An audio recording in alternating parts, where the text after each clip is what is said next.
Halo, kami dari kelompok 3. Perkenalkan, nama saya Mikal Farhadinata dengan NIM 1532004.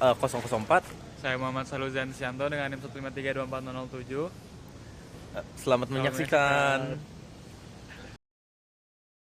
Is the climate apocalypse here, or can we still climb out of our hole? UK scientists are saying the bushfires in Australia are a warning of what may be to come around the world. The likelihood of harmful extreme fires potentially could be the highest we've seen in recent. Well, temperatures have reached 35 degrees Celsius at Heathrow and Kew Gardens in London office.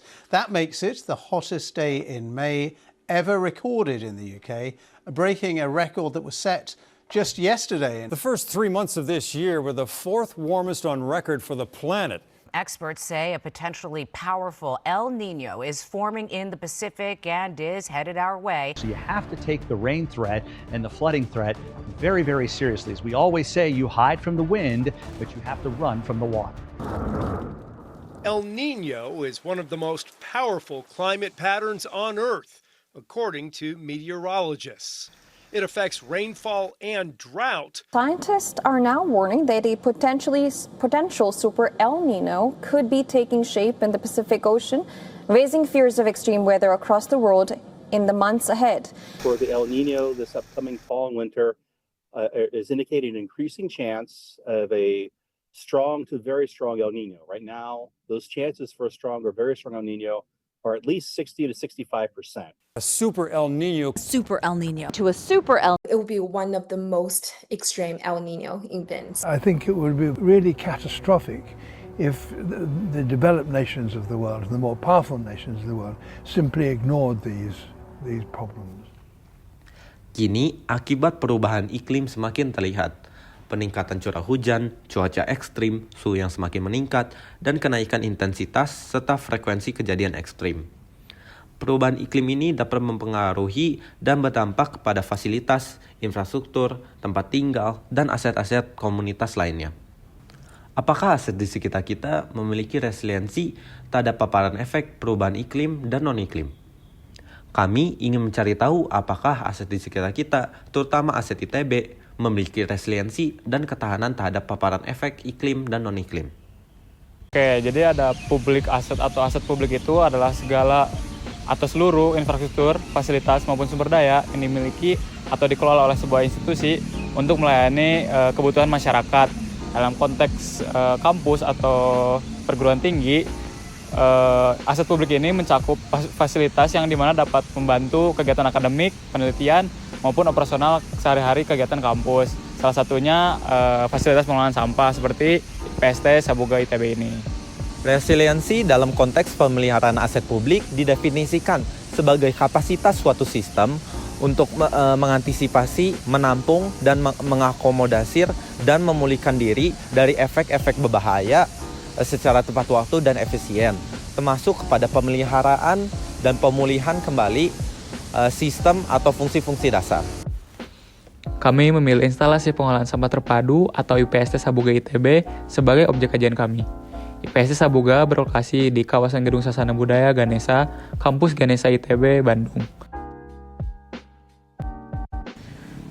Fasilitas ini merupakan tulang punggung pengelolaan sampah kampus, di mana menampung dan mengolah 20 hingga 25 meter kubik sampah setiap harinya, di mana sampah-sampah tersebut dari seluruh aktivitas akademika ITB, termasuk gedung perkuliahan, laboratorium, kantin, bahkan hingga asrama.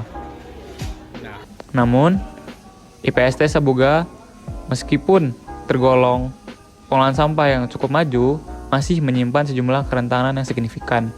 Secara topografis, kawasan ini berada di posisi yang lebih rendah dibanding area kampus dan juga di area sekitarnya, sehingga dengan hal ini menjadikannya sebagai titik akumulasi alami limpasan air hujan. Saat hujan deras, operasional kerap terpaksa dihentikan. Kajian ini menggunakan pendekatan Step to Resilience Instrument, di mana merupakan sebuah kerangka sistematis dari US Climate Resilience Toolkit, di mana pada kerangka ini tuh mencakup seluruh perencanaan resiliensi yang memuat dari identifikasi bahaya dan juga rekomendasi.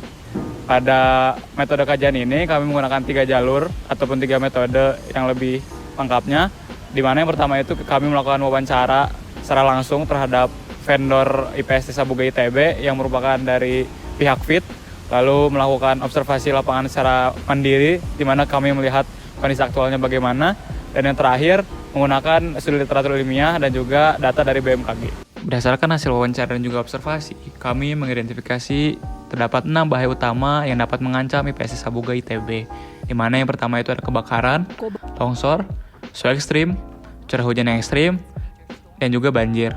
Selain itu, terdapat penyebaran patogen serta meluapnya kapasitas IPST itu sendiri.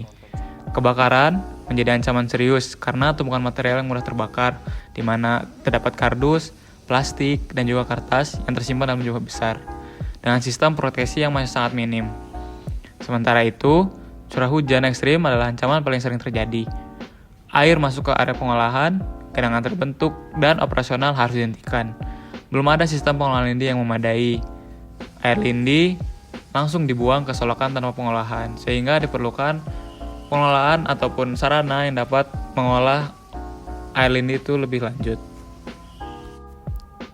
Dari hasil analisis kami, hampir seluruh bahaya yang diidentifikasi masuk dalam kategori kerentanan dan juga risiko yang tinggi. Curah hujan ekstrim dan banjir, risiko tinggi.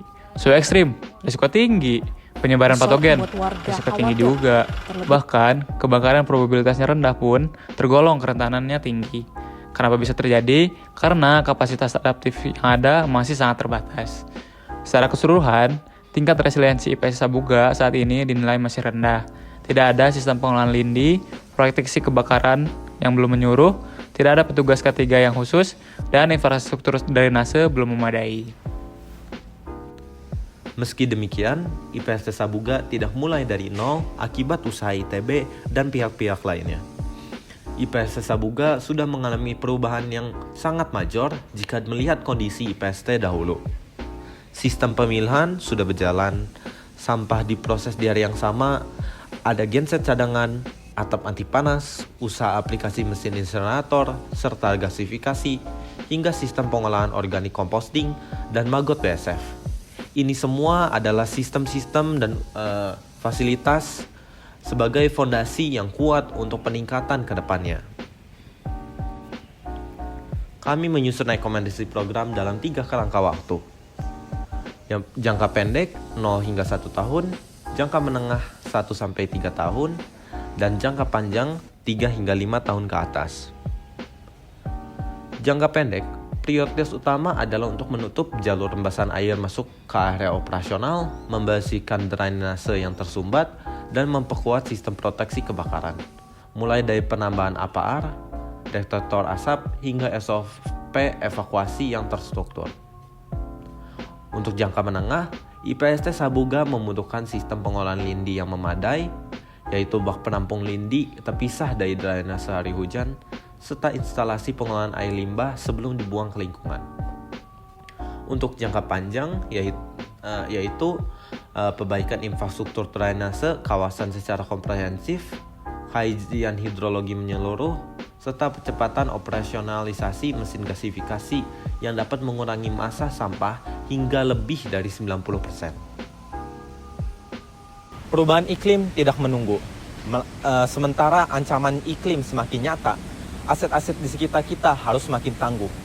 IPST Sabuga ITB merupakan salah satu aset yang memerlukan perhatian yang lebih khusus, bukan hanya untuk menjaga operasional akademika, melainkan untuk melindungi lingkungan dan keselamatan seluruh sivitas akademika.